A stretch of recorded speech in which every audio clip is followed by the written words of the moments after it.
Au chapitre environnement, les dernières études sont inquiétantes à propos de la sécheresse dans un certain nombre de pays d'Afrique. L'année 2009 a été marquée par un fort déficit pluviométrique.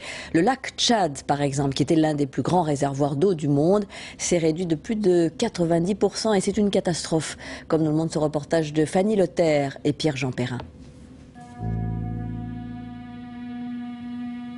Du lac Tchad, on ne distingue aujourd'hui plus que ces quelques poches d'eau, vestiges d'un des plus grands réservoirs de la planète. Sur les rares voies encore navigables, nous accompagnons ce matin-là Adam et Moussa, deux frères dont les familles vivaient jadis de la pêche. Mais aujourd'hui, dans leur filet, les poissons se font de plus en plus rares. Il n'y a plus beaucoup d'eau, alors on en est réduit à pêcher de tout petits poissons, comme cela. Un lac qui se meurt, victime du réchauffement climatique et qui a poussé Adam et Moussa à abandonner leur village pour venir s'installer sur cet îlot de sable, encore recouvert d'eau il y a à peine 5 ans. Comme eux, ils sont plus de 300 000 pêcheurs déplacés climatiques, réfugiés sur ces îlots pour être au plus près d'un lac qui ne cesse de reculer. En 50 ans, les sécheresses à répétition lui ont fait perdre 90% de sa superficie. Pas d'eau pour les plantes, encore moins pour le bétail qui ne survit guère. Une menace pour la survie de 30 millions de riverains.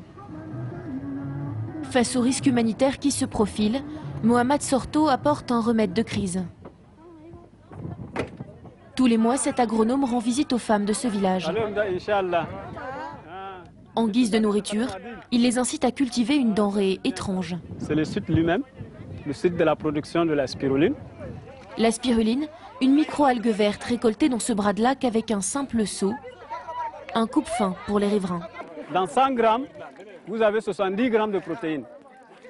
Vous avez beaucoup de vitamines, surtout la vitamine A, c'est riche en vitamine A, c'est riche en fer. Séchées et broyées, ici 200 tonnes de spiruline sont prêtes à être distribuées en cas de famine. Un changement d'habitude alimentaire auquel ces femmes se sont déjà mis, même si le goût semble un peu particulier.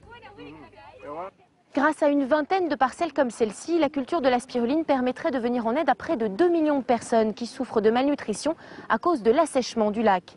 Une urgence alimentaire qui ne fait que commencer, car si rien n'est fait, dans 20 ans, c'est le lac Tchad tout entier qui disparaîtra.